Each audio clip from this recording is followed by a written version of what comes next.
कभी कभी दोस्तों, चाहे हम स्वयं हो, चाहे हम सामने वाले हमारा कोई दोस्त हो, हमारे परिवार का हो या हमारे आसपास कोई भी ऐसा व्यक्ति, हम ऐसे व्यक्ति जरूर देखते हैं या स्वयं हम आप में से भी कोई ऐसा हो सकता है कि हम छोटी छोटी बातों में चिढ़ जाते हैं और उस चिढ़ने के चक्कर में, उस चिढ़ने के कारण हम सामने वाले को न जाने क्या क्या बोल देते हैं और हमारी वाणी इस प्रकार निकलती है कि हम सोच ही नहीं पाते कि हमने क्या क्या कह दिया। इसी प्रकार एक सेठ इसी आदत से ग्रस्त था।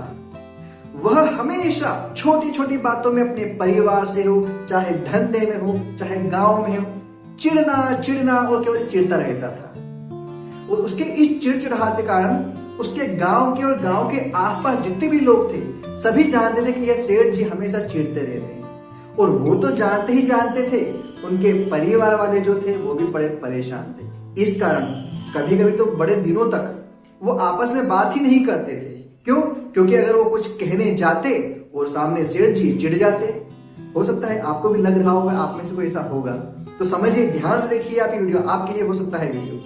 तो होता ये है कि सेठ जी की इस प्रकार की आदत सी बन चुकी थी।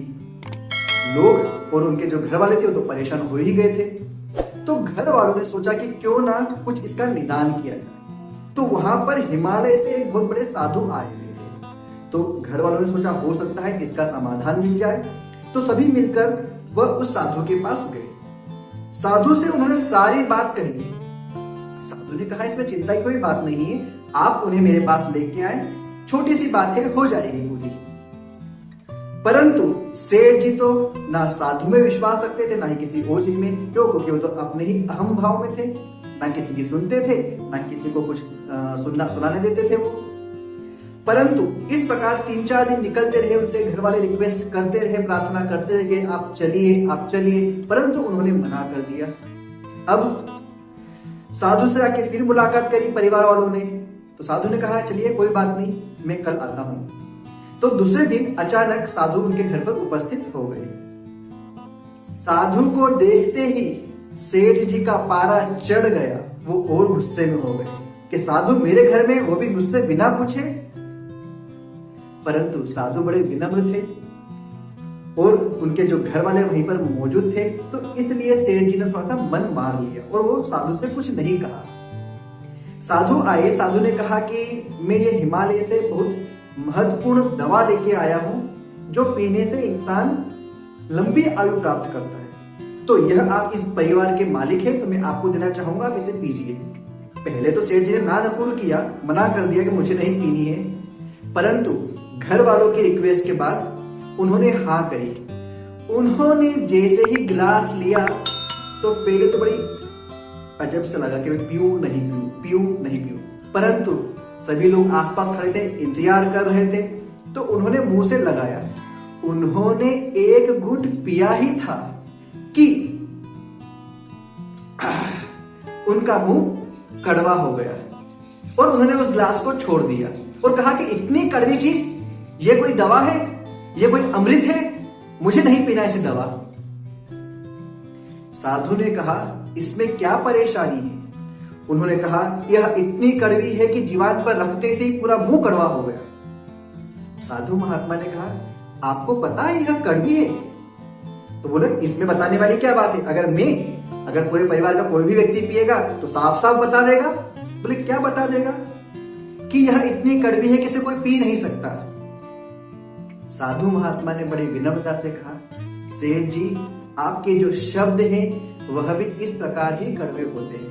जिस प्रकार आप अपने अहम भाव में या आपकी चिंताओं के कारण दूसरों को जो अपशब्द कहते हैं, दूसरों को कुछ भला बुरा कहते हैं, ये जो वचन है ना, उनके केवल दिमाग मन तक ही नहीं सीमित रहते हैं, वह सीधे उनके दिल आत्मा तक पहुंचते हैं और उन्हें भी इस चीज का अनुभव तो होता होगा ना, जिस प्रकार आपको इस कड़वी दवा का अनुभव हुआ है। सेठ जी बड़े गंभीरता से इस बात को सुन रहे थे और उन्हें समझ में आया कि सही बात है कि मैं एक छोटी सी बात समझ सकता हूं कि यह कड़वी दवा कोई नहीं पी सकता, तो मेरे कड़वे शब्द लोग कैसे सुनते होंगे। उन्होंने बड़ा पश्चाताप किया जो साधु महात्मा थे उनसे उन्होंने प्रार्थना करी और प्रार्थना करके सभी परिवार से, सभी लोगों से माफी मांगी और उन्हें समझ आ चुका था।